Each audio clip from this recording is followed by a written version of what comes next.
नमस्कार दोस्तों, आप लोग कैसे हैं। उम्मीद है कि आप लोग ठीक ही होंगे। तो दोस्तों, आप लोगों को बता दी कि खेसारी लाल यादव जी और अमरपाली दुबे जी की फिल्म डोली सजा के रखना, जो कि आज छठा दिन सिनेमा घर में चल रहा बा। तो खेसारी लाल यादव जी और अमरपाली दुबे जी की फिल्म डोली सजा के रखना, जो कि 5 दिन में कितना कमाई के बा, चलिए जानते हैं इस वीडियो के माध्यम से। तो खेसारी लाल यादव जी के फिल्म डोली सजा के रखना, जो कि 5 दिन में 50 लाख रुपया कमाई कैले बा। खेसारी लाल यादव जी और अमरपाली दुबे जी की फिल्म डोली सजा के रखना, जो कि 5 दिन में 50 लाख रुपया कमाई कैले बा। कैसे, चलिए जानते हैं।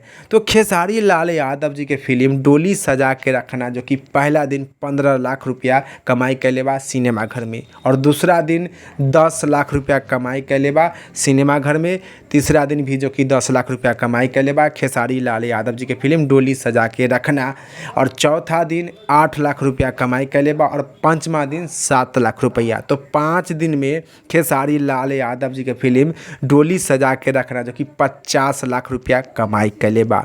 अगर आप लोग अभी तक खेसारी लाल यादव जी के बहुत ही अच्छा, बहुत ही प्यारा फिल्म डोली सजा के रखना के नहीं देखे हैं, तो आप लोग भी जाइए अपना सिनेमाघर में और देखिए, और देखकर नीचे कमेंट बॉक्स में बताइए कि आप लोगों को देखने में कैसा लगा। चलिए, इस वीडियो में इतने, फिर मिलेंगे अगले वीडियो में। जय हिंद, जय भोजपुरी।